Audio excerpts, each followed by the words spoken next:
The cardboard box sat on my kitchen table for 3 hours before I could bring myself to open it.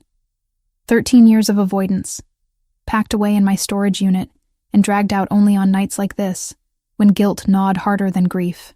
Inside, my father's handwriting stared back at me from yellowed legal pads, case numbers I'd never understood, names circled in red ink that meant nothing to a 15-year-old girl who just wanted her dad to come home for dinner. Michael Collins, FBI forensic accountant. DC just spun up a multi-agency task force, Ryan added. Out-of-state units are leading. Locals compromised won't touch first contact. Dead at 42 in what the police called a single-vehicle accident on a wet road. Case closed before I'd finished crying at his funeral. I pulled out the thickest notebook, the one I'd only glanced at once before shoving it away. His notes from the weeks before he died were frantic, underlined words bleeding through pages. Human trafficking, offshore accounts, political connections, and one phrase repeated so many times it looked like obsession. They're watching. My phone buzzed against the table, the vibration loud in my silent apartment. Unknown number. I almost ignored it. Almost. The message was brief. Your father didn't die in an accident. The truth is buried where he is. Go tonight. My hands shook as I read it twice, 3 times. Could have been a sick prank. Could have been someone who remembered the anniversary. October 27th. 13 years since I became an orphan. I texted back, "Who is this?" No response. Just those 2 sentences glowing accusingly from my screen. Camilla would tell me I was insane. My best friend had spent years trying to convince me to let it go, to stop seeing conspiracies in my father's death. But Camilla didn't know what I'd found in these boxes. Didn't know about the calls he'd made the week before he died. The way he'd hugged me too tight and told me he loved me 3 times in one day, like he was memorizing the moment. I grabbed my jacket and keys. Cedar Hill Cemetery was 40 minutes outside Portland, farther if the roads were bad. I called my aunt that night. She cried the quiet kind of tears that sound like relief over a phone line. "Your dad would have liked him," she said. "He finally brought you home to yourself." The clock read 21:47, close to the time he died, according to the police report. 22:15, they'd estimated. Late enough that no one was around to witness anything. The drive passed in a blur of streetlights and second-guessing. By the time I pulled through the cemetery gates, a light drizzle had started, just enough to slick the narrow roads winding between headstones. I killed my headlights and parked behind a maintenance shed, instinct telling me to stay hidden. My father's grave sat on a small hill beneath an oak tree.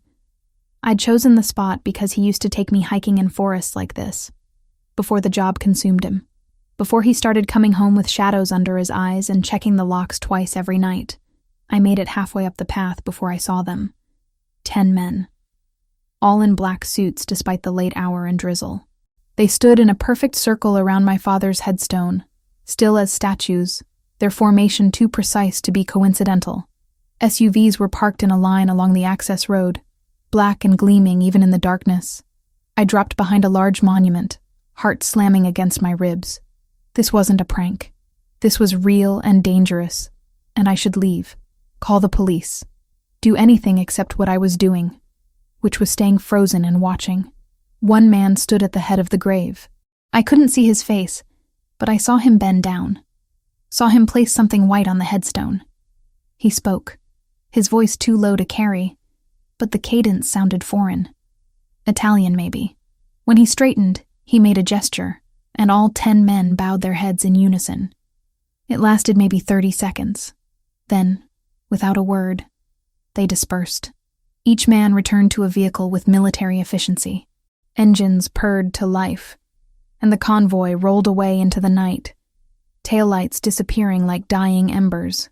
I waited 5 full minutes, watching for movement, listening for footsteps. Nothing, just the whisper of wind through leaves and the distant hum of traffic on the highway. The envelope sat where the man had left it, already damp from the drizzle. My father's name was written on the front in elegant script. Michael Collins. My fingers trembled as I picked it up, the paper thick and expensive. Inside, bundled stacks of $100 bills. I didn't count them, but I knew wealth when I saw it. Thousands, maybe tens of thousands. And tucked between the bills, a card no bigger than my palm. The handwriting was the same as the envelope. Debt paid. Forgive me. Michael Collins, GM. You shouldn't be here. I spun, nearly dropping the envelope. He stood less than 10 feet away, and I had no idea how he'd approached without sound. Tall, maybe 6'3", dressed in the same black suit as the others, but wearing it like a second skin. Dark hair, olive skin, and eyes that caught what little light remained. Not blue, not quite brown. Something in between that looked almost predatory in the shadows. Who are you? My voice came out steadier than I felt. I could ask you the same question. He stepped closer, moving with a fluidity that made me want to retreat. But I think I already know. You have his eyes. The statement hit me like cold water. You knew my father. I did. He glanced at the envelope in my hands. You weren't supposed to find that. Then you shouldn't have left it in a public cemetery. The sarcasm came from somewhere deep, the place where fear transformed into anger. What is this? Some kind of guilt payment? His jaw tightened, the only crack in his composed exterior. It's what I owed him. Owed him for what? For saving my life. He said it simply, like it was fact rather than revelation. Your father was a good man. Better than me. Better than most. Was. Past tense. Acknowledgement that my father was dead. And this stranger knew why. Did you kill him? No. The word was immediate, almost sharp. But I know who did. My grip on the envelope tightened. Then tell me.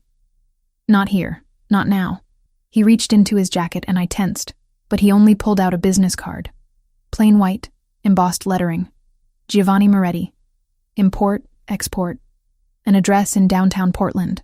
When you're ready to know the truth, come find me. Why should I trust you? You shouldn't.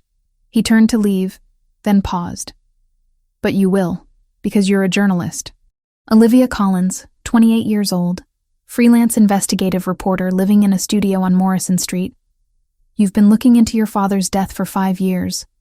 You won't stop now. Ice flooded my veins. How do you know that? I know everything that matters. He walked toward the remaining SUV, the one I hadn't noticed parked behind the oak tree. Before getting in, he looked back. The men who killed your father are still out there. Still dangerous. If you want answers, you'll need protection. Think about it. The door closed with a solid thunk. The engine started and he drove away, leaving me alone with a dead man's grave and $50,000 I didn't understand. I stared at the card in my hand. Giovanni Moretti, GM. The initials from the note. This man knew my father. Knew what happened. And somehow, impossibly, I knew I'd be walking into his office within days, because he was right about one thing. I wouldn't stop. Not now. Not ever. 2 days of obsessive Googling taught me more about Giovanni Moretti than I wanted to know.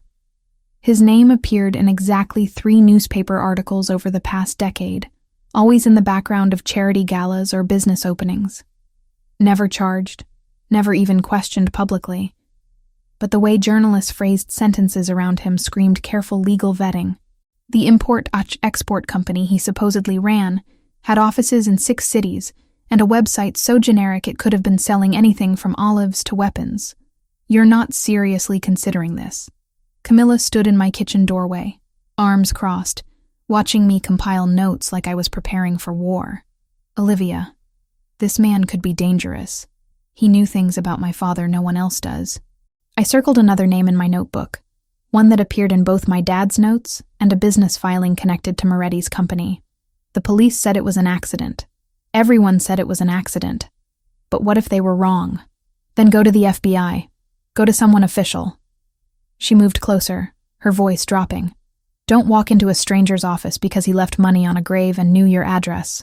The $50,000 sat in my closet, still in the envelope, still unexplained. I hadn't touched it beyond moving it from my car. Blood money, maybe. Or guilt. Or something worse I couldn't name yet. I'm a journalist, Cam. This is what I do. You write exposés on corporate fraud and political corruption. You don't investigate organized crime. She grabbed my arm, forcing me to look at her. Please, just think about this. I had thought about it.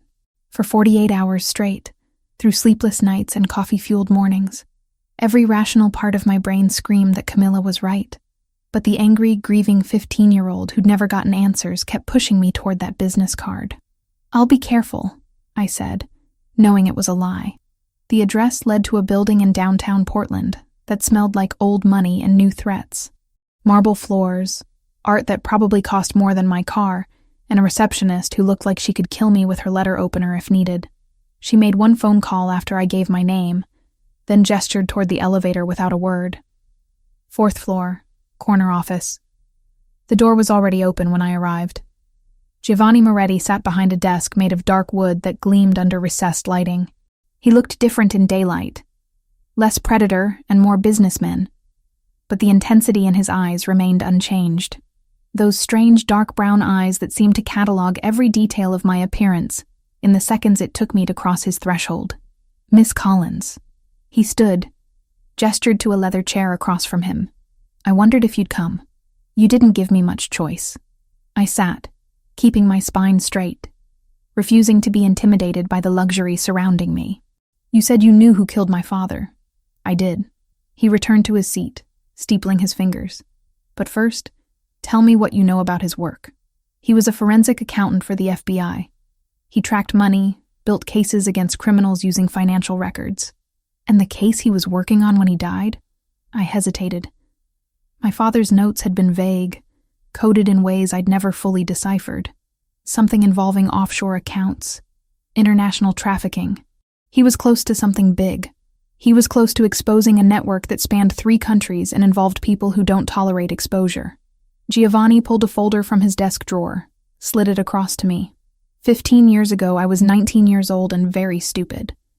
My family had certain business interests. I was forced to participate in an operation I didn't approve of. Your father was the agent investigating us. I opened the folder. Photographs of a younger Giovanni, barely more than a boy, alongside surveillance reports marked with FBI headers. My father's signature on witness statements. "He could have arrested me," Giovanni continued. "Had evidence, testimony, everything needed to put me away for 20 years. Instead, he gave me a choice. Walk away from my family's business, build something legitimate, or face prosecution. Why would he do that? Because he saw something in me that I didn't see in myself yet." His voice softened fractionally. He believed people could change if given the chance. I took that chance. I flipped through more pages, seeing the progression. Giovanni establishing his import business, documents showing legitimate transactions, tax records that looked clean. Then a shift. Reports about my father's investigation into Albanian trafficking rings. Names circled. One I recognized from his personal notes. Arben Krasniqi. 2 years after your father gave me that chance, he died. Giovanni's jaw tightened. I investigated on my own. Discovered that the Albanian mafia killed him because he was about to expose their trafficking network. Politicians were involved. Police were involved. Your father was a threat they couldn't allow to exist. My hands shook as I read the evidence he'd compiled. Witness statements, financial records, surveillance photos showing Krasniqi's men near the road where my father crashed. This was real. This wasn't conspiracy or paranoia. This was murder, documented and detailed. Why didn't you take this to the authorities? Because the authorities were compromised. Half the people who should have investigated were on Krasniqi's payroll. He leaned forward. Your father asked me to protect something if anything happened to him. I didn't know what he meant until I saw you at the cemetery. He wanted me to protect you. The revelation hit like physical impact. That message. The one telling me to go to the cemetery. Who sent it? His expression shifted. Something guarded entering his eyes. We'll discuss that later.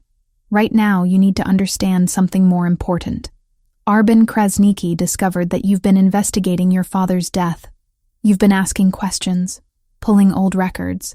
He knows you exist. And he knows you're a threat. Ice flooded my veins. How would he know that? Because he has people watching for anyone who shows interest in that case. You triggered alerts when you requested police reports 3 months ago. Giovanni stood, moved to the window overlooking the city. You're in danger, Miss Collins. Real danger. I wanted to argue, to say he was exaggerating. But the weight of evidence in my lap said otherwise. What do you want from me? I want to keep you alive. It's what your father would have wanted. You don't owe me anything. I owe him everything. He turned back, and for the first time I saw something beyond the controlled exterior. Grief, maybe. Or guilt that 15 years couldn't erase. Let me protect you. 72 hours. That's all I ask. Give me 3 days to assess the threat and put measures in place. I should have said no. Should have walked out and gone straight to the FBI field office. But something in his voice, in the way he spoke about my father, made me believe him. 72 hours, I heard myself say. And then you tell me everything, including who sent that message. He nodded once. My people will... The office door burst open. A man in a dark suit I recognized from the cemetery, the same military bearing. Sir, parking garage. 2 men, Albanian, waiting by her car. Giovanni's transformation was instantaneous. The businessman vanished, replaced by something cold and lethal. How many of ours? 4 in position. Ryan's with them. Get her out through the service entrance. Now. He looked at me, and I saw the predator again. Stay close to them. Do exactly what they say. Everything happened too fast to process. The suited man, whose name I didn't know, had my arm, pulling me toward a door I hadn't noticed behind a bookshelf. Giovanni was speaking rapid commands into a phone. We were in a service corridor, then a stairwell, footsteps echoing off concrete. Gunshots. Distant but unmistakable. 2 sharp cracks that made my heart slam against my ribs. Keep moving, my escort ordered, his grip on my arm tightening. We emerged in an underground parking level I didn't recognize. 3 SUVs sat with engines running. A broad-shouldered man with gray at his temples stood by the middle vehicle. Ryan Foster, he said, opening the door. You must be Olivia. Get in. I climbed into the back seat, my hands shaking now, adrenaline flooding my system. Ryan slid in beside me while another man took the driver's seat. The SUV was moving before my door fully closed. What just happened? Attempted kidnapping, Ryan said calmly, like he was discussing weather. Albanian crew waiting to grab you when you left the building. Boss anticipated it, had counter-surveillance in place. Did anyone... I couldn't finish the question. Our people are fine. Theirs are in custody. Local police are already involved, though they won't learn much. He studied me with sharp eyes that missed nothing. You're safe now. That's what matters. But I didn't feel safe. I felt like I'd stepped through a door into a world I didn't understand, where men waited to kidnap me and gunshots were just part of the landscape. My phone buzzed. Giovanni's number, though I didn't remember giving it to him. The text was brief. Decision time, Olivia. 3 days of protection, or you're on your own against people who've already found you once. Choose now. I looked at Ryan, at the driver who navigated streets with practiced efficiency, at the city passing by outside bulletproof windows. I typed back one word. Yes, because Camilla was right. This was dangerous. But walking away now would be even more deadly. The safe house sat 2 hours north of Portland, carved into mountainside like it belonged there. All glass and stone and security cameras I pretended not to notice. Ryan showed me to a guest room that had better furniture than my entire apartment, then left me alone with instructions not to wander and a phone number to call if I needed anything. I didn't sleep the first night. Just sat by the floor-to-ceiling windows watching armed men patrol the perimeter, their silhouettes passing through pools of landscape lighting like ghosts protecting the living. Giovanni arrived the next morning carrying a leather messenger bag that probably cost more than my monthly rent. He looked different without the suit jacket, just dark slacks and a gray button-down with sleeves rolled to his elbows.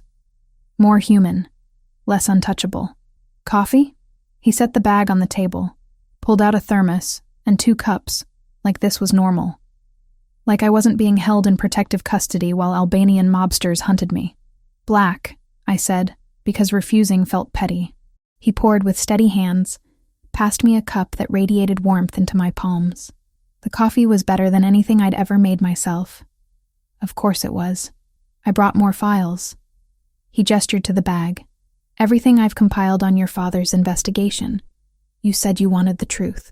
For the next 4 hours, we sat at that table while he walked me through 15 years of research.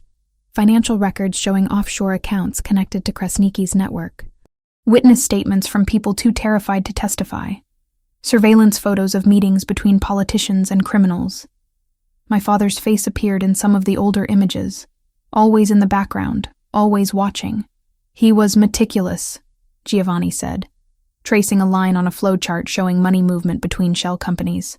Most agents would have given up after hitting the first dead end. Your father just worked harder. He never talked about his cases at home. I stared at a photo of my dad sitting in an unmarked car, camera pointed at a warehouse. I thought it was just about rules, keeping work separate. Now I think he was trying to protect me from knowing too much. He was. Giovanni's voice softened. The last time I saw him, 3 weeks before he died, he told me he had insurance. Something that would bring down the entire network if anything happened to him. I didn't understand what he meant then. Insurance? My mind raced through possibilities. You think he left evidence somewhere? I'm certain of it, but Krasniki never found it, which means your father hid it well. He came back the second day with different files.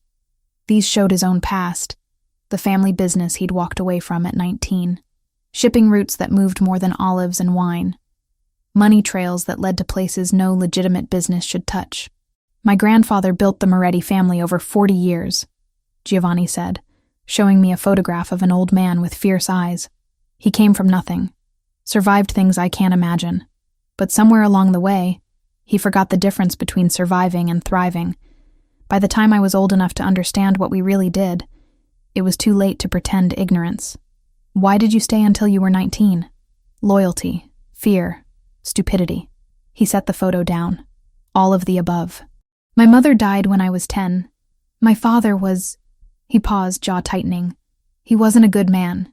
My grandfather raised me after that, taught me everything he knew. I loved him. Didn't want to disappoint him. But you walked away.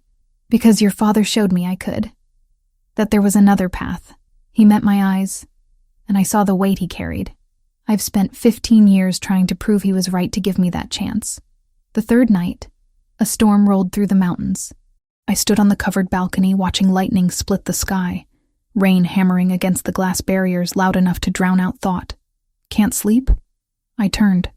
Giovanni stood in the doorway, barefoot, wearing jeans and a black t-shirt that did nothing to hide the muscle beneath. More human than I'd ever seen him. Too much in my head, I admitted. He moved to stand beside me, close enough that I could feel the warmth radiating from his skin. We watched the storm in silence for a long moment.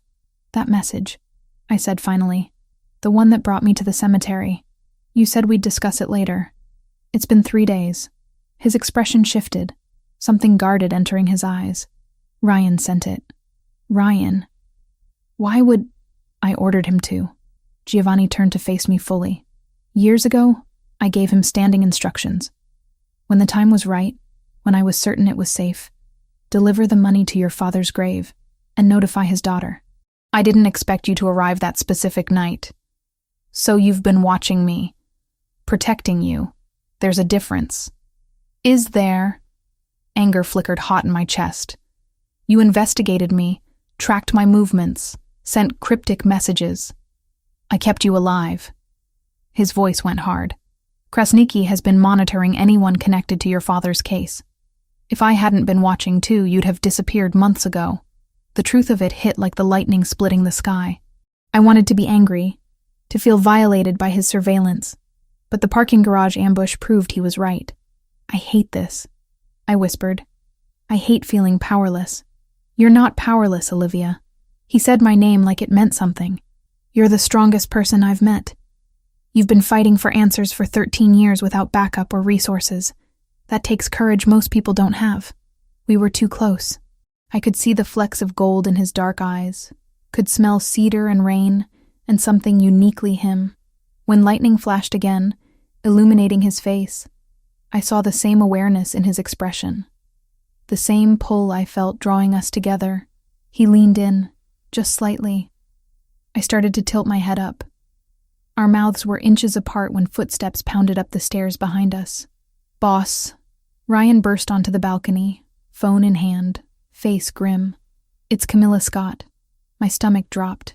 "What about her?" "Krasnicki's men took her 2 hours ago, from her apartment. Security footage shows 3 men, professional extraction." Ryan looked at me with something like sympathy. "They left a message.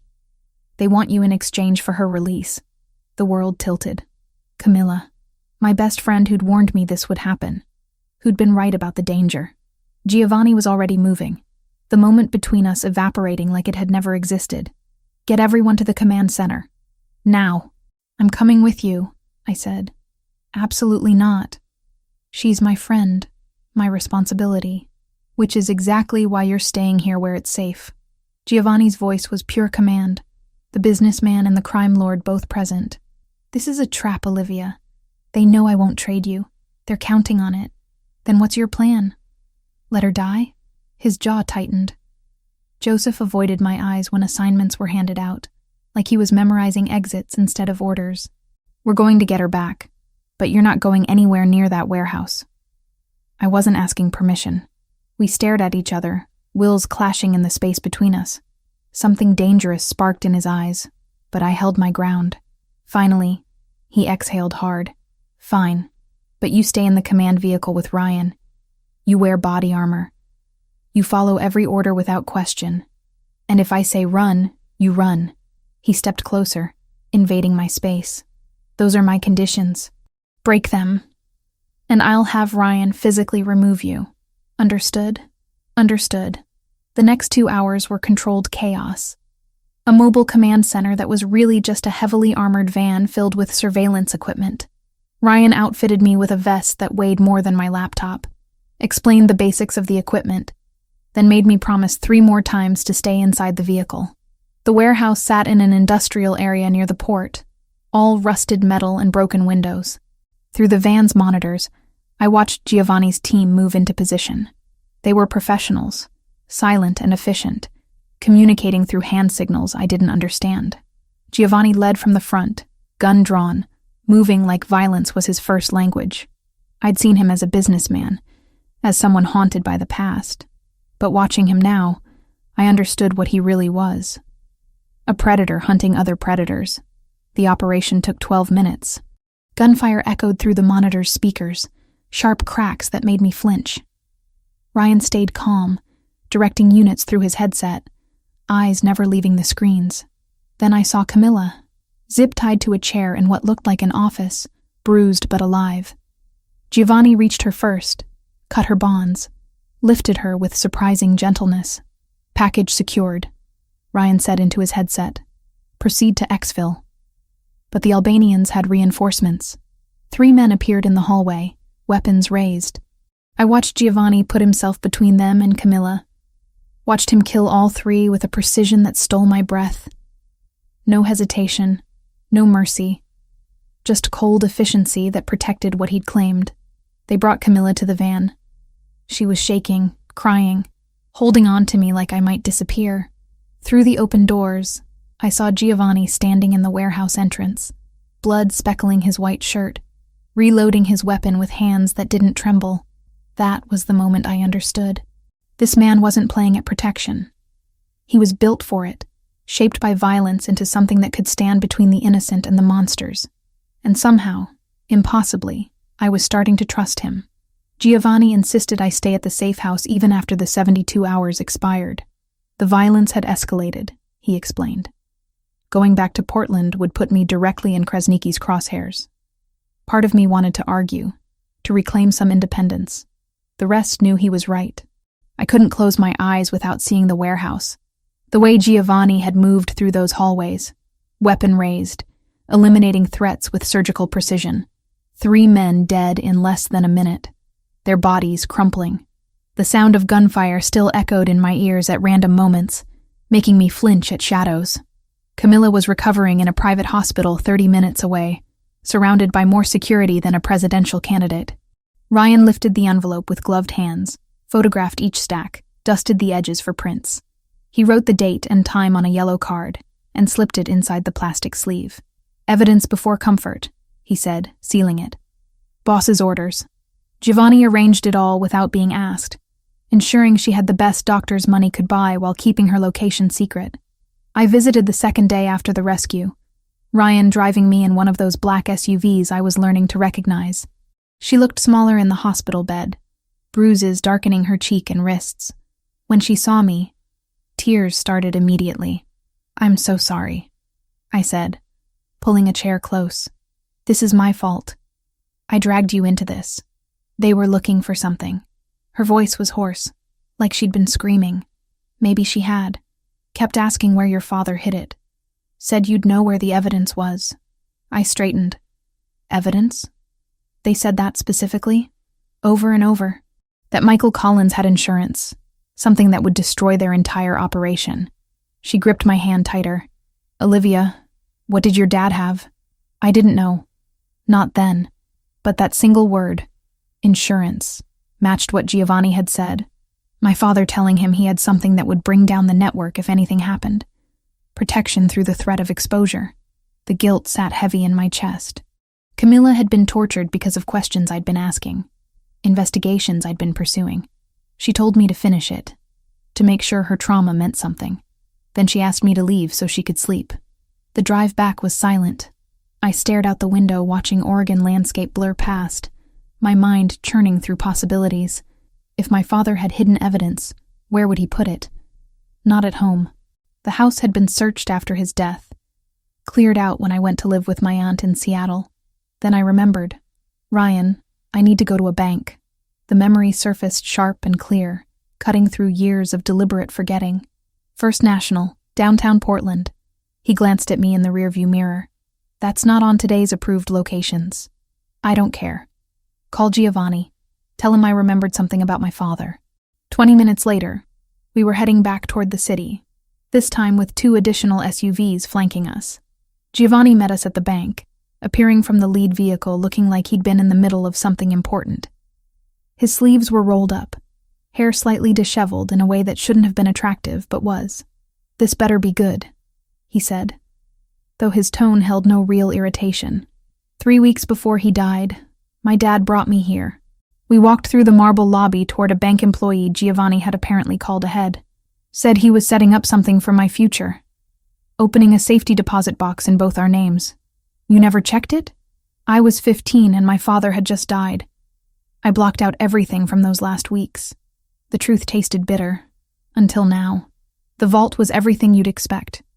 Pristine, temperature-controlled, silent as a tomb. The bank employee verified our identities, checked signatures, then left us alone with a long metal box that weighed almost nothing. Inside, wrapped in protective plastic, sat an external hard drive, old by modern standards, but the controlled environment had preserved it perfectly. A note was taped to the top in my father's handwriting. "For Olivia. When you're ready." Giovanni lifted it carefully, turning it over in his hands like it might explode. "This is it. This is what got him killed." We took it back to the safe house. Giovanni had technology people who could recover data from ancient electronics, who knew how to access encrypted files without triggering any self-destruct protocols my father might have installed. It took 6 hours. I paced the entire time, unable to sit still, unable to think about anything except what might be on that drive. When they finally displayed the contents on a laptop screen, I understood why people had died to keep this secret. 15 years of investigation. Financial records showing money flowing from Albanian trafficking networks through shell companies and into the accounts of politicians, judges, police chiefs. Names, dates, amounts. Video footage of meetings that should never have happened. Testimony from victims my father had protected and hidden. Bank records proving everything. "My God," I whispered. "This could bring down hundreds of people." Giovanni scrolled through files, his expression growing darker with each revelation. "Your father was building a case that would have destroyed not just Krasniki's organization, but everyone connected to it. This is why they killed him. This is what they've been searching for. We need to publish this. Public exposure flips their risk calculus," Ryan said. "Once this hits, any move against civilians becomes evidence for federal murder for hire. They'll cut losses and disappear. Get it to every news outlet, every law enforcement agency that isn't compromised. They'll bury it." He looked up at me, something hard in his eyes. Half these people have the power to make evidence disappear. They'll claim it's fabricated, sue for defamation, tie it up in courts for years while victims continue suffering. Then what do you suggest? Just let them win? I suggest we use this to destroy Krasniki directly. Force him into the open, eliminate the head of the snake while the body's still writhing. He stood, moving around the desk toward me. You do your part. Publish everything simultaneously across multiple platforms. Make it impossible to suppress. I'll do mine. Take out Krasniki before he can retaliate or disappear. You mean kill him? I mean finish what your father started. We stood too close in the dimming light of the study. Outside, the sun was setting over the mountains, painting everything gold and red. The violence of the warehouse still haunted me, but I couldn't deny the logic. Publication alone wouldn't stop men like Krasniki. They'd just rebuild somewhere else, hurt more people, continue the cycle. How long would we have? 2 weeks to prepare. Maybe 3. I need to gather intelligence, position my people, find where Krasniki's hiding. His hand came up, brushing a strand of hair from my face. You need time to put together something publication-ready that won't get you sued into oblivion. The touch sent electricity down my spine. We'd been dancing around this for days, the attraction building like pressure behind a dam. His fingers lingered on my cheek, thumb tracing the line of my jaw. Olivia. My name in his voice sounded like a prayer or a warning. If we do this, there's no going back. You'll be committed to a path that ends in blood. My father started down that path 15 years ago. I'm just finishing the journey. He leaned in slowly, giving me time to retreat. I didn't. Our mouths met without the hesitation of the almost kiss on the balcony. This was certain and deliberate, heat and hunger that had been building since the cemetery. His hands slid into my hair while mine fisted in his shirt, pulling him closer. We made it to the couch. Barely. Clothes shed between kisses that tasted like desperation and defiance. His skin was hot under my palms, scarred in places that told stories I didn't yet know. He touched me like I was precious and breakable, until I bit his lip and he understood I wanted the opposite. Making love to Giovanni Moretti was like everything else about him. Controlled intensity giving way to something rawer, more honest. He whispered my name against my throat, my shoulder, my lips. I marked half moons into his back with my fingernails.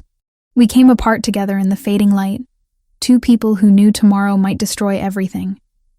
Later, wrapped in blankets on that couch, I remembered the $50,000 still sitting in my closet at the apartment.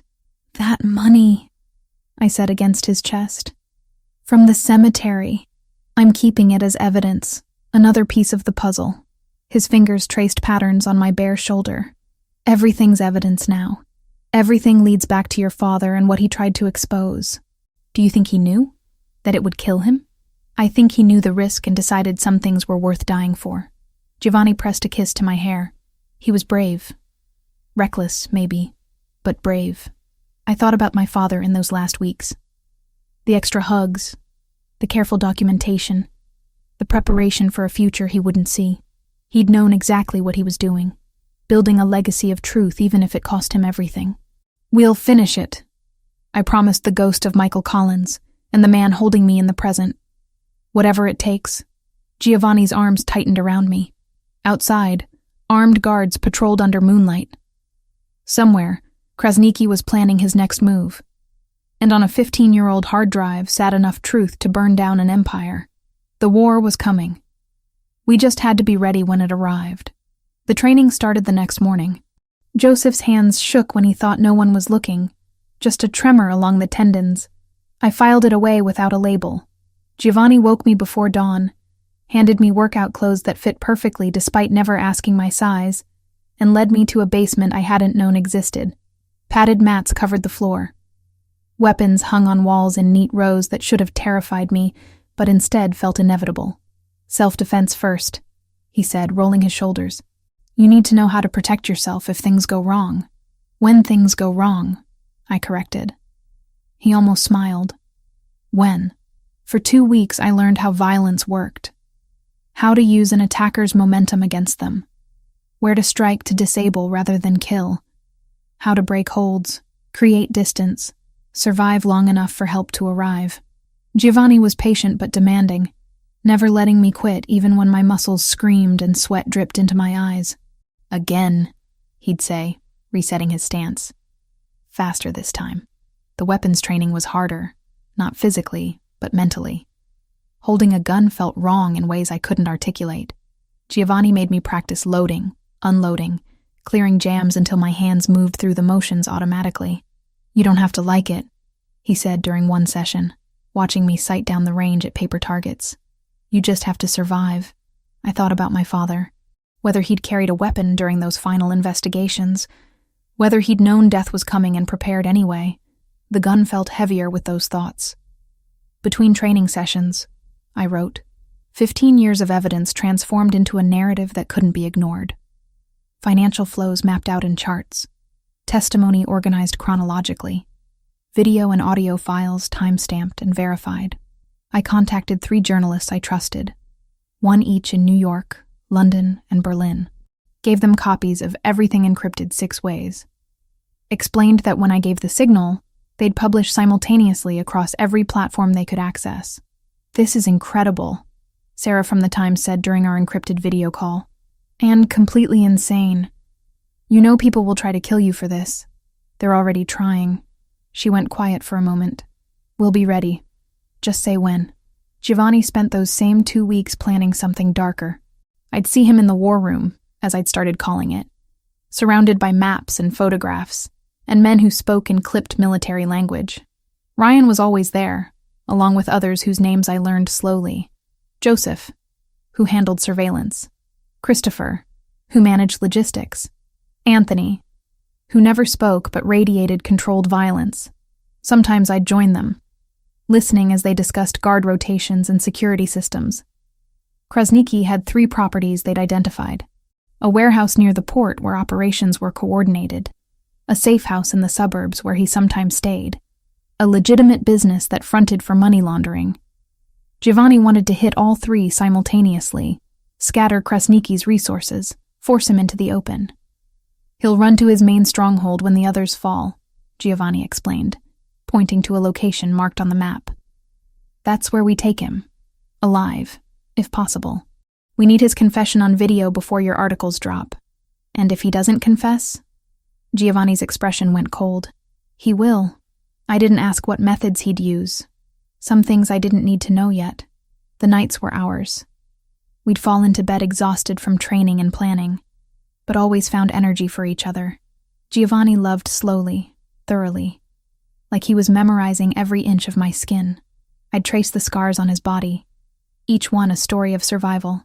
We didn't talk about feelings or futures, just existed in those stolen hours when the world outside couldn't reach us. 1 week became 2. My muscles grew harder, my aim steadier. The investigative report reached 90 pages of documented evidence that would destroy hundreds of careers and lives. Giovanni's plan evolved into something elegant and lethal, every contingency mapped. On the 13th day, Ryan interrupted dinner with news that changed the timeline. Krasniki's moving, he said, tablet in hand showing surveillance feeds. Our sources say he's relocating tomorrow night, heading to a compound near the Canadian border. Once he's there, we'll never reach him. Giovanni set down his fork with deliberate calm. How reliable is the intelligence? 3 independent confirmations. He's spooked. Knows something's coming. I watched Giovanni process this. Saw the moment he shifted from planning to execution mode. Pull everyone back. We move in 12 hours. My stomach dropped. 12 hours. We weren't ready. I wasn't ready. Olivia. Giovanni's hand covered mine on the table. Can you have everything prepared by dawn? Could I? The articles were written, the journalists briefed. But my mind rebelled against the suddenness. Yes. Then we do this tomorrow night. The preparation that evening was controlled chaos. Men arriving at the safe house in groups, checking weapons, reviewing assignments.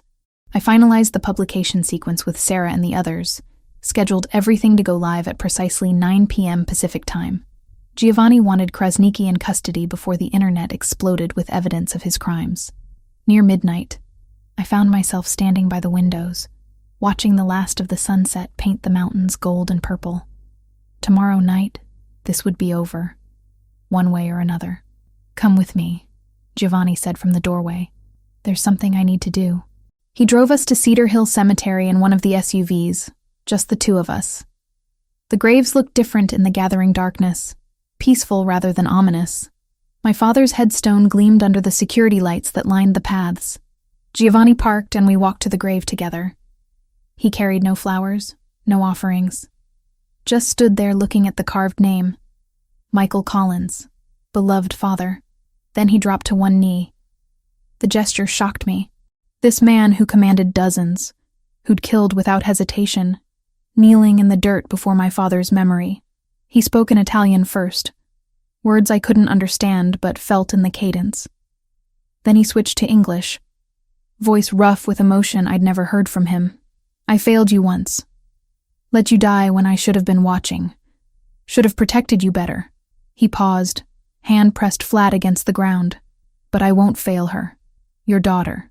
She's everything you said she'd be. Brave and stubborn and too smart for her own good. Tomorrow, I finish what you started. I promise you, Michael Collins, on my life and my honor, I'll keep her safe, no matter what it costs." Tears blurred my vision. I'd cried at this grave 13 years ago, 17 years old and shattered. But these tears felt different. Not grief exactly. Something closer to closure. Giovanni stood, dirt on his knee, and pulled me close. "He'd be proud of you." "I hope so." My voice cracked. "I really hope so." We stayed until full darkness fell, until the groundskeeper made his final rounds and the gates closed for the night. On the drive back, Giovanni held my hand across the center console, thumb rubbing circles on my palm. "Tomorrow changes everything," I said. "Tomorrow we take back what they stole. From your father. From all the victims. From everyone they hurt." Back at the safe house, the war room thrummed with final preparations. Ryan met us at the door, phone already in hand. "Just got confirmation. Krasnicki's still at the downtown safe house. Window of opportunity closes at midnight tomorrow. After that, he's in the wind." Giovanni nodded once. "Then we end this. Everyone on ready status. Operation launches at 2000 hours. 2000 hours. 8 p.m. 12 hours until everything changed." I went to my room, checked the publication sequence one more time, sent encrypted messages to all 3 journalists confirming the timeline.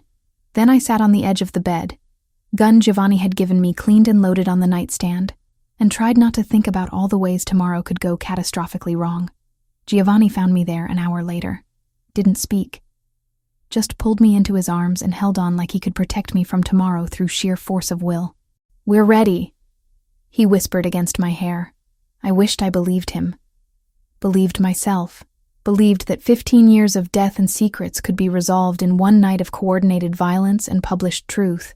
But ready or not, morning would come, and with it, war. The command van smelled like electronics and stale coffee. Ryan sat beside me, eyes fixed on 6 monitors showing feeds from body cameras on Giovanni's team. A technician whose name I'd learned was David worked the communications board, routing encrypted signals between units. "All teams in position," Ryan said into his headset. "Targets confirmed at all 3 locations, standing by for go signal." Giovanni's voice crackled through the speakers. "Execute." The first target, a warehouse near the port, fell fast. I watched through shaky camera feeds as Giovanni's men breached the loading dock doors. 8 minutes of controlled chaos. Men in Albanian colors surrendering or going down under suppressive fire. No casualties on our side. The feed showed crates of shipping manifests being photographed, computers seized. "Target Alpha secure," someone reported, proceeding to secondary sweep. Target Beta took 12 minutes. A lieutenant's house in the suburbs, heavily fortified but not prepared for a coordinated assault from 3 directions.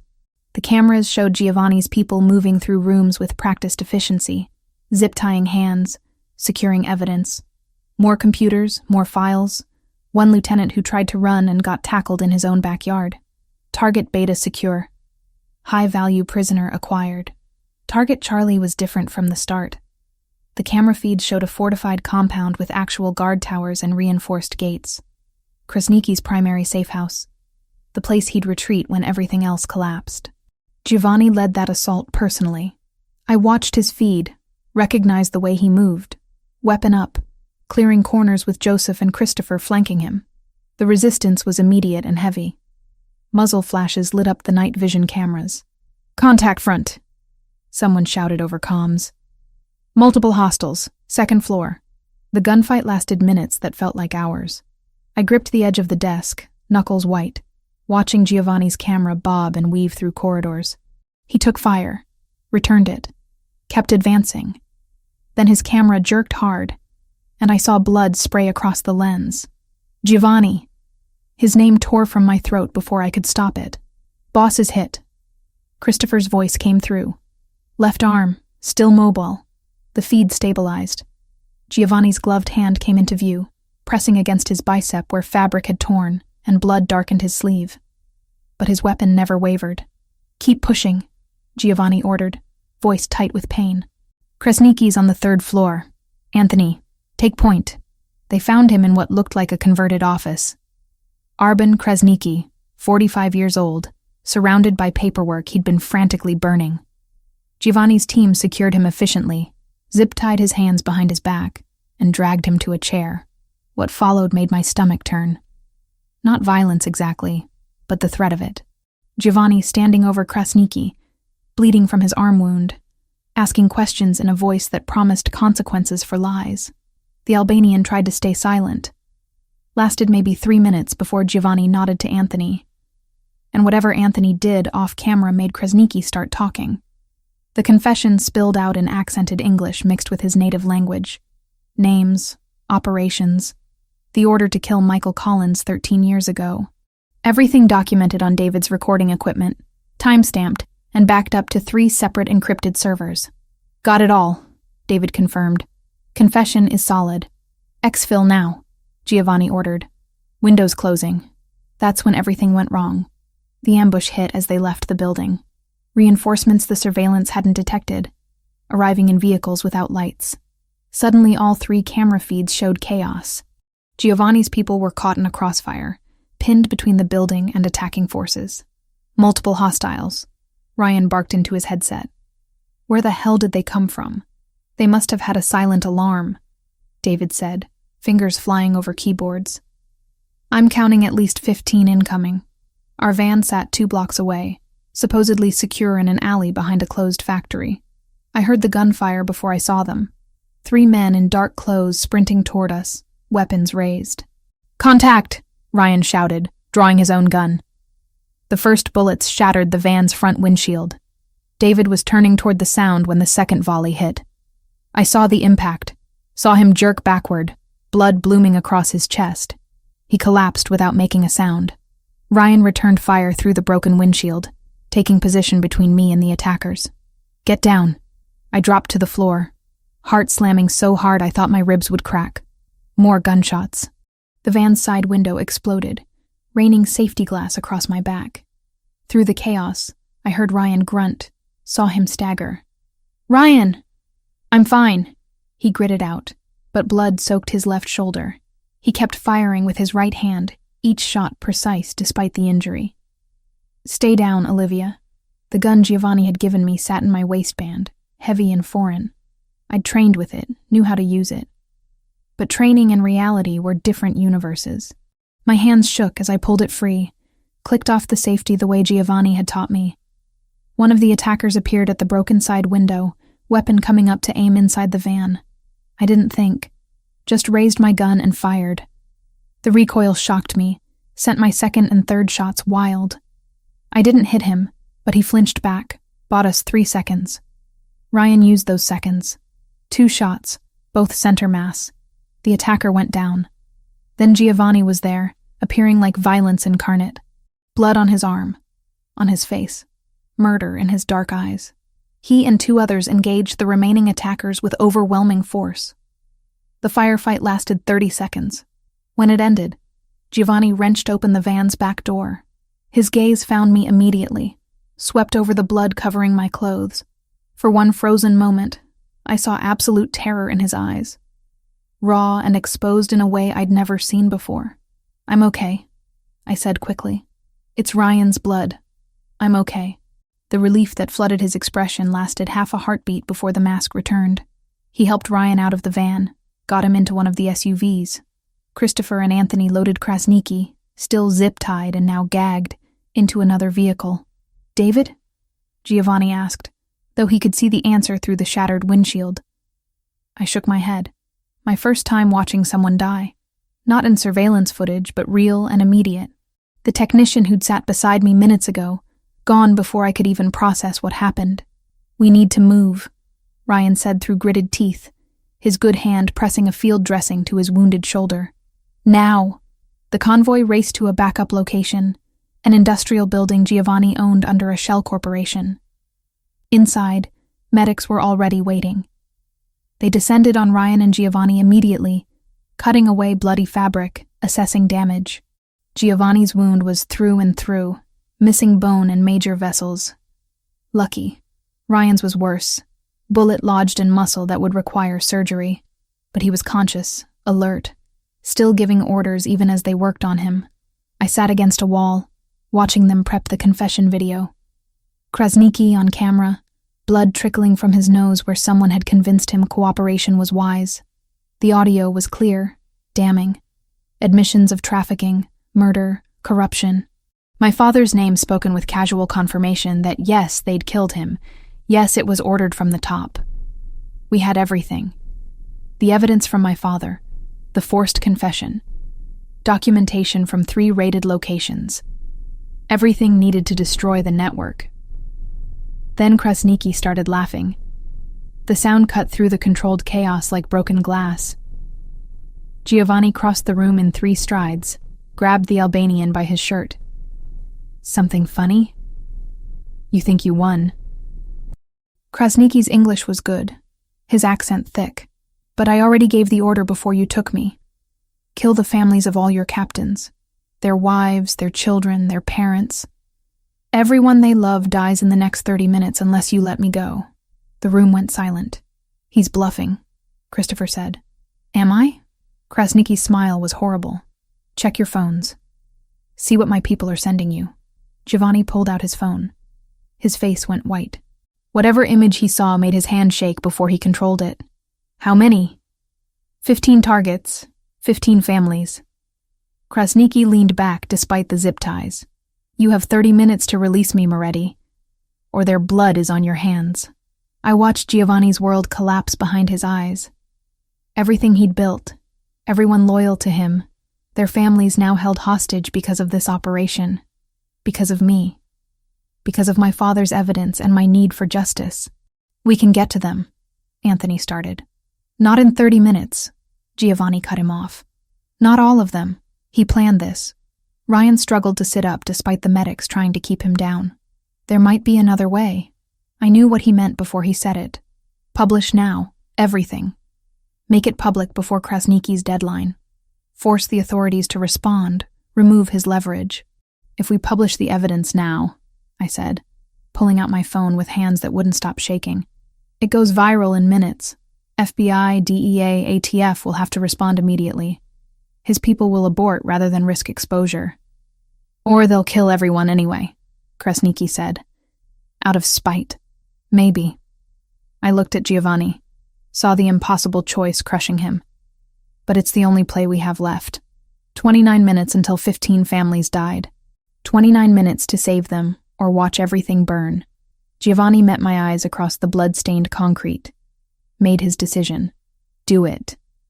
My fingers moved faster than my thoughts, typing the signal code into 3 separate encrypted messages. Sarah in New York, Thomas in London, Maria in Berlin, the journalists who'd been waiting for this moment. Publishing in 3 minutes, I said, voice steadier than my hands. Once it's live, there's no taking it back. Giovanni stood across the warehouse, blood still seeping through the makeshift bandage on his arm. His face was carved from stone, but I saw the war raging behind his eyes. 15 families. People who trusted him, who'd followed him, whose children played in backyards while their fathers did terrible things in his name. Do it, he repeated. Krasniki laughed again.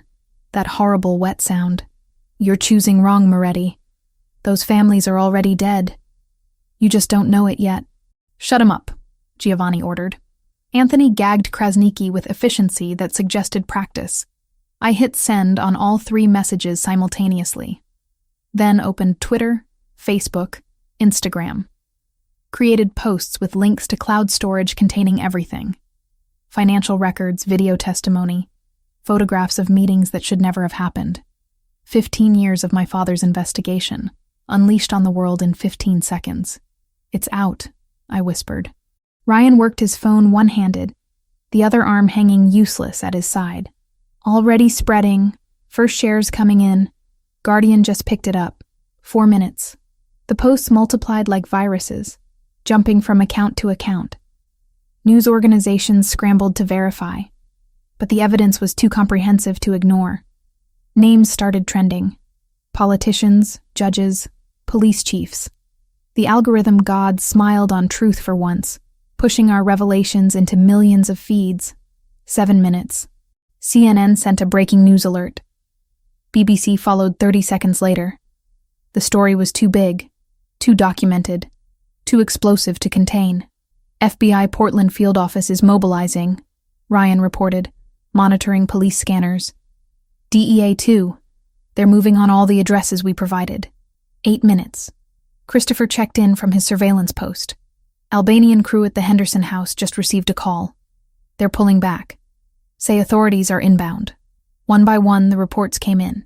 Krasniqi's people aborting their attacks, melting away as federal vehicles descended on their positions. Not all of them. 3 families had close calls, teams arriving seconds before the Albanians fled. But no casualties. No blood spilled because of our impossible choice. Giovanni's shoulders sagged fractionally. Relief so profound it looked like pain. 15 families safe, Ryan confirmed. All targets secured. I wanted to feel victorious. Instead, exhaustion pulled at every cell. We'd won by breaking every rule, by gambling with lives and trusting that speed would outpace violence. Somehow, impossibly, it had worked. Then Krasniqi made a sound behind his gag. Not fear. Satisfaction. Giovanni crossed the distance in 3 strides, ripped the gag away. What? You think you won? Blood and spit flew from Krasniqi's mouth. But I've been playing this game longer than you, boy. Always have insurance. Always have leverage. Your leverage just evaporated when those families were secured. That leverage, yes, but not the real one. Krasniqi's eyes glittered with malice. 2 of your precious captains, your trusted men, they work for the FBI, have been for 18 months. Your whole organization is compromised. The words hit like detonations. I saw Giovanni process them, saw the implications cascade through his mind. Every operation, every decision, every secret potentially fed to federal handlers. You're lying, Christopher said, but uncertainty cracked his voice. Am I? Check your phones. FBI just sent warrants for your arrests. They've been building a case using testimony from your own people. Ryan was already checking. His face went pale. He's not lying. Federal warrants just issued, multiple counts, RICO charges. The warehouse erupted into controlled chaos. Men checking phones, cursing, some already moving toward exits. The plan had been to secure Krasniqi, get his confession, then let the evidence do its work. Now Giovanni's entire operation was collapsing from the inside. Who? Giovanni's voice was ice and fury. Which ones? Before anyone could answer, Joseph drew his weapon.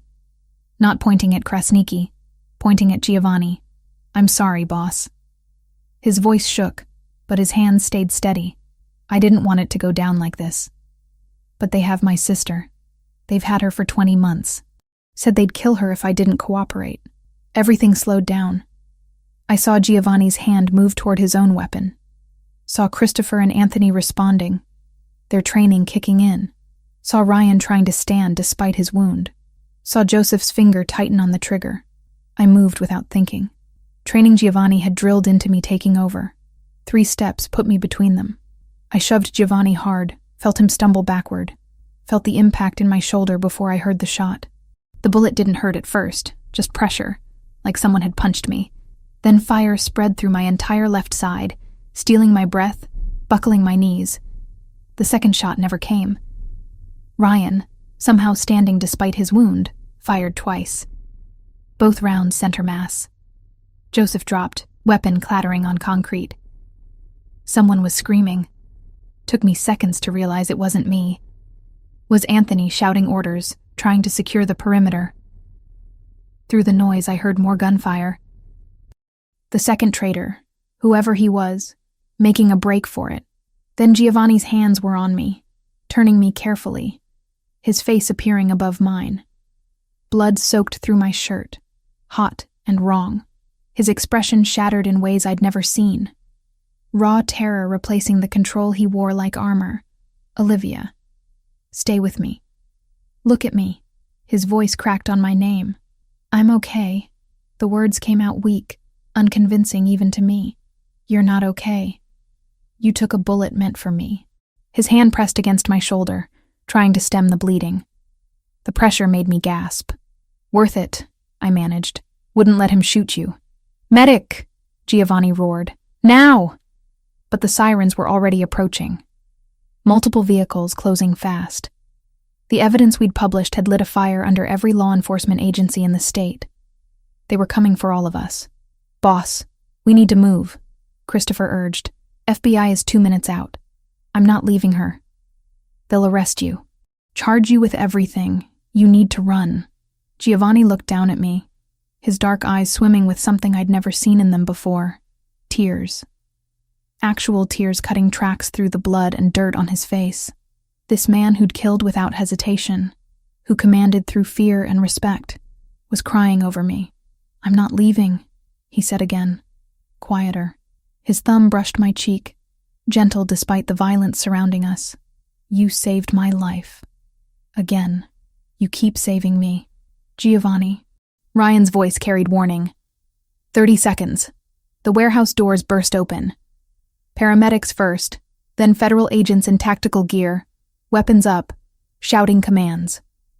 Giovanni raised his hands slowly, never taking his eyes off mine. Someone was cutting my shirt away, pressing gauze against the wound, asking me questions I couldn't process. Olivia Collins? An agent appeared in my fading vision. We need you to come with us.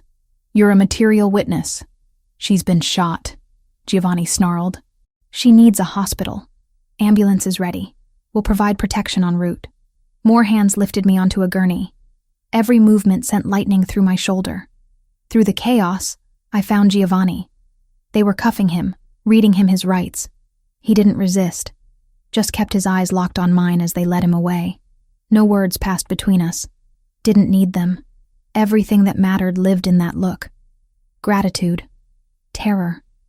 Something deeper that neither of us had dared name yet. The ambulance doors closed, severing the connection. Sirens wailed as we raced through Portland streets. A female agent sat beside me, taking notes, asking questions I answered mechanically. Yes, I'd published the evidence. Yes, I knew Giovanni Moretti. Yes, I understood I'd be required to testify. My shoulder burned. But the physical pain was nothing compared to the ache in my chest. Giovanni was arrested. Ryan was wounded. David was dead. Joseph was dead. Everything had fractured in ways I didn't know how to fix. But 15 families were alive. Krasniki's network was exposed. My father's 15-year investigation had finally reached the light. As the ambulance pulled into the hospital emergency bay, I touched the wound on my shoulder. Blood on my fingers. My blood. Spilled protecting a man who'd spent 15 years honoring his debt to my father. The circle was closing. Whether we'd survive to see it complete remained written in futures I couldn't predict. 18 months changed everything and nothing. The federal courthouse became as familiar as my own apartment. Depositions, grand jury testimony, pre-trial hearings that stretched across seasons. I spent more time with prosecutors than friends, walking them through every document my father had compiled, every connection we'd uncovered, every moment that led to that warehouse, and the bullet that still lived in my shoulder as scar tissue. The FBI understood faster than I expected. The evidence was legitimate inheritance, passed from father to daughter through a safety deposit box I'd accessed legally. My publication hadn't been criminal. It had been journalism under extreme circumstances. exposing corruption that law enforcement had failed to address for 15 years. They detained me initially as a material witness, but within 72 hours I was released without charges. Cooperating witness status. Protected, not prosecuted. The shoulder healed slowly. Physical therapy 3 times a week for 6 months. Relearning how to lift my arm above my head without pain, shooting down to my fingertips. The scar was ugly, puckered and pink. A permanent reminder of the second I'd stepped between Giovanni and a bullet. It ached when storms rolled through Portland. Phantom pain that no amount of medication could fully erase. I didn't mind. The ache meant I was alive. Giovanni was alive.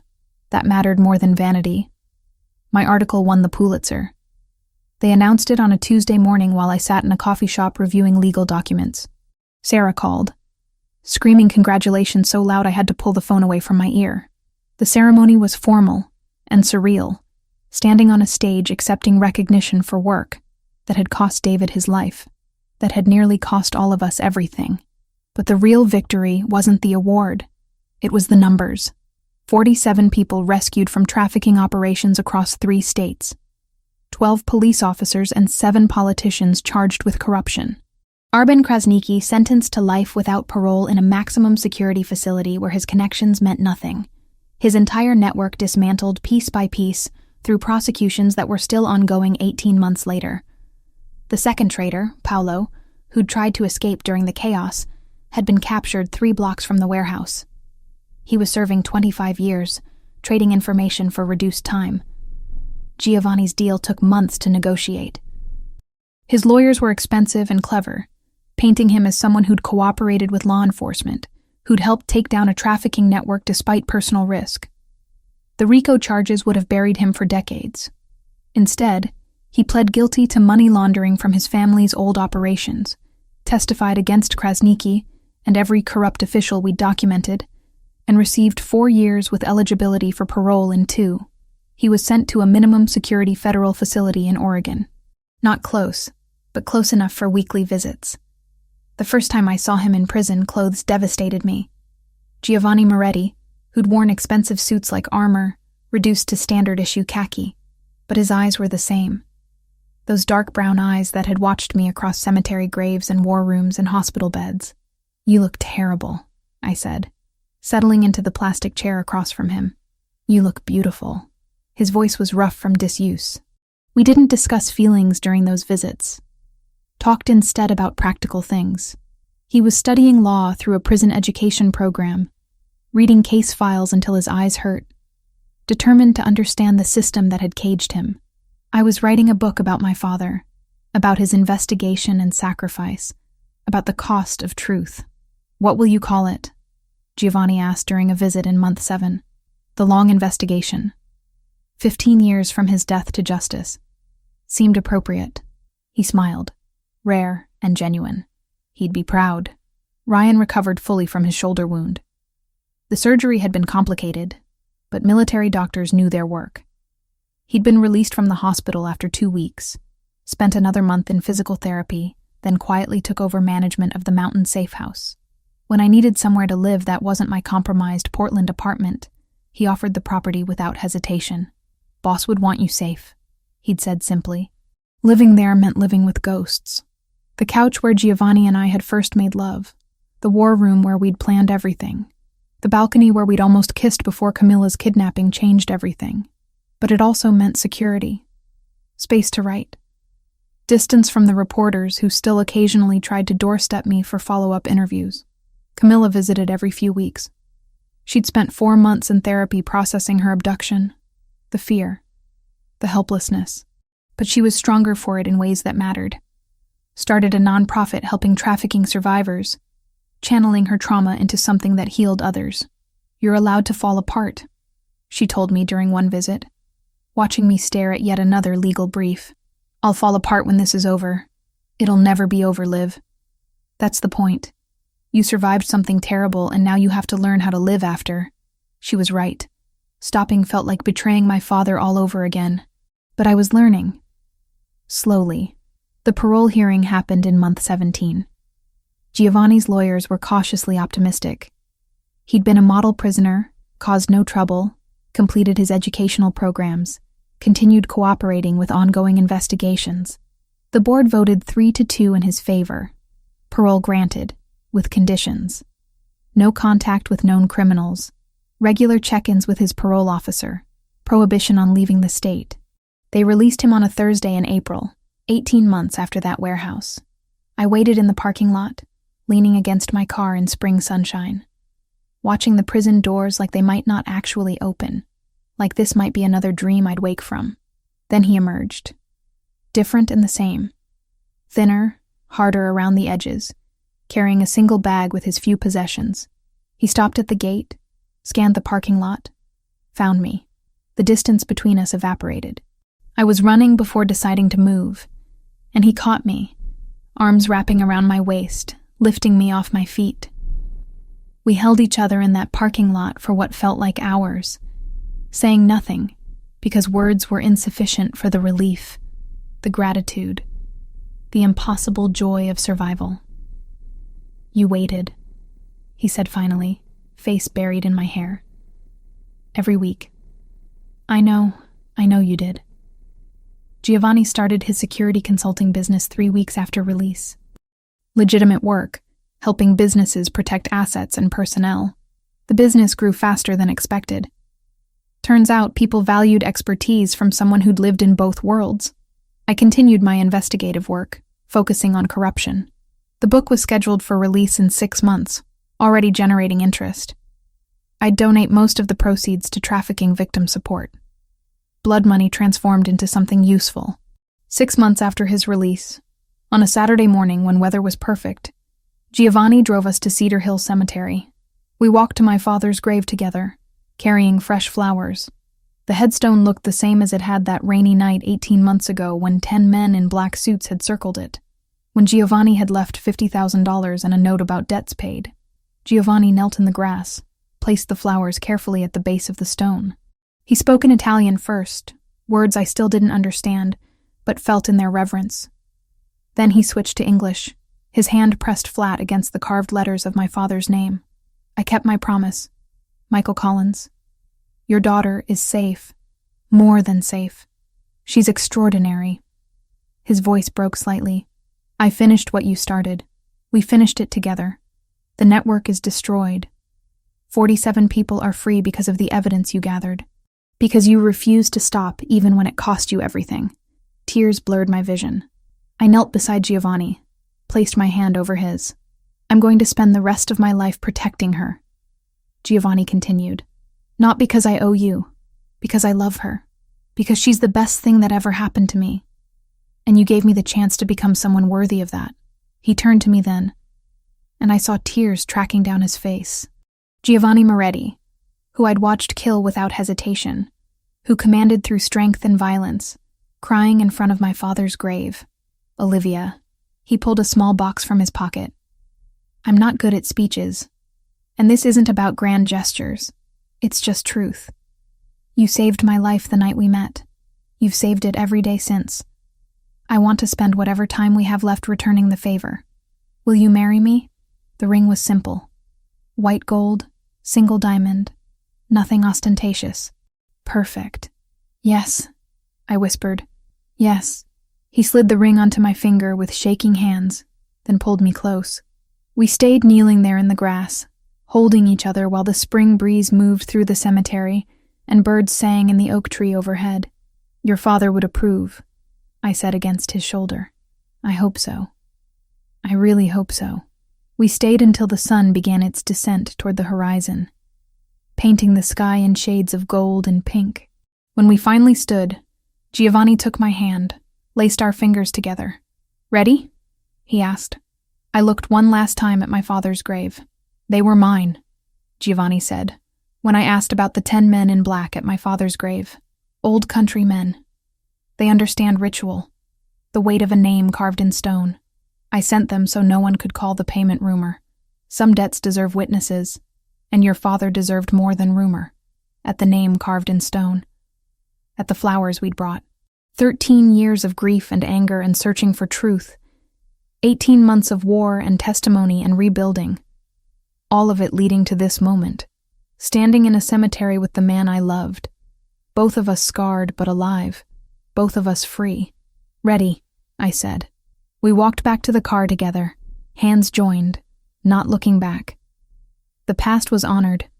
The debt was paid. What came next belonged to us alone.